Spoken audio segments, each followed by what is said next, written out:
Hey, social media family, welcome back to another YouTube podcast episode. We're going to have a raw and uncut conversation. You can't compete where you don't compare.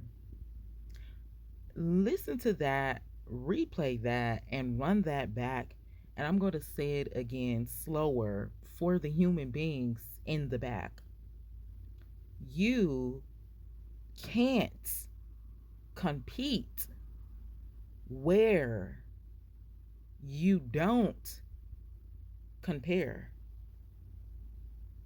First of all, y'all know we finna get literal into it. Why are you trying to compete with somebody? That's the first sign of you being a hater. You're not in competition with nobody but yourself. When people say that, when people say me versus me, I ain't in competition with nobody but myself. I'm just focusing on myself. I'm just trying to get myself together. That is not a selfish term. That is called boundaries. That's called self love. That's called getting to know yourself. It's called a whole lot of positive things.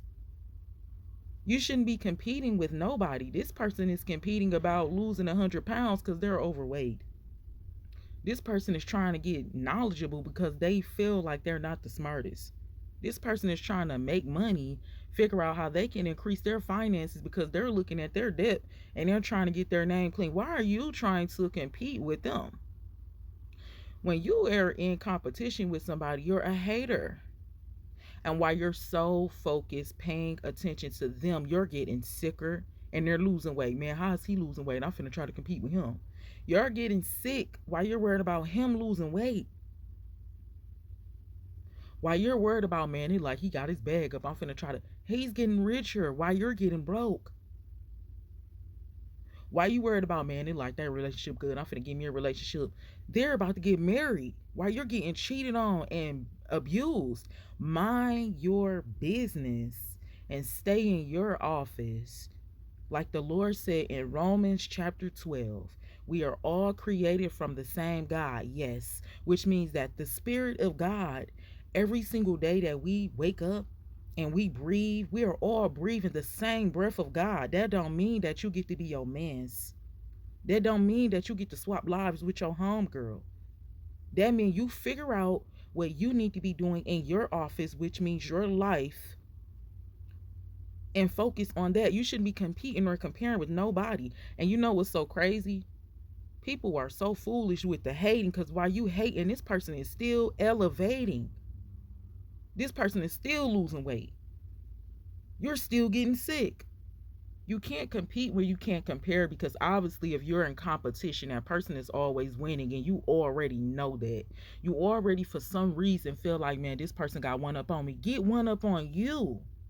That's how you win in life, not trying to compete with somebody. The way you're going to win, even as a hater, like I said, I had my times where I was jealous. Be sure to listen to that. We got a whole series about being a hater.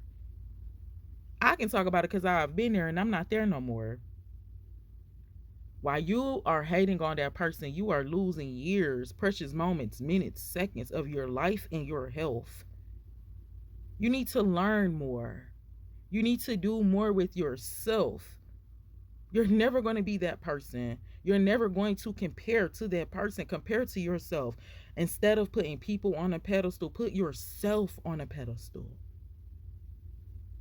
You can't compete when you can't compare. You'll never compare. You can't have competition with somebody that's not in competition with nobody. When you look at it, that's delusion. That's what you call a strong delusion. You're in your mind, in your lifestyle, in your body, mad about something, fighting against something that is not even caring about you. Then the whole thing be that people don't even be worried about you. This person figuring out how they can add 30 plus years to their life, and you're over here hating. They're not even paying attention to you. Hating is a dangerous game when someone is praying and covering themselves under the shadow of the Almighty. You cannot compete where you can't compare. It's you versus you. Figure out what you need to be working on to be better. And when you get better, don't be like, okay, now I'm better than this person. It's always going to be somebody greater. Stop comparing. You know how people be like, man, at least you ain't like the last person. I don't even like when people say that, like, man, you doing better than the next person. Why you gotta feel like you doing better than somebody else that's struggling? That's comparison too. We gotta start. This is why we had these conversations, because we gotta start listening to these famous quotes and sayings of what people saying. That's comparing too. Man, at least you ain't doing bad like you was last year. At least you ain't, worse off. Is somebody worse than you? Why does it matter if somebody worse than you? Why you not getting better for yourself? You should need a chart of some of the worst doing people in the world so I can make myself feel good. That's a whole lot of hating, a whole lot of ego, a whole lot of pride, and a whole lot of strong delusion. You can never peep where you can compare because you're in competition that does not exist. That's what you call a strong delusion. It's like you're beefing with yourself. You're beefing with an imaginary person because another person's not even paying attention to you. They so busy in competition with themselves, looking themselves in the mirror, figuring out how can I become a human being. They're not paying attention to you. Even if they were paying attention to you, they're not in competition with you. I love you. God bless you. And I will talk to you in the next episode.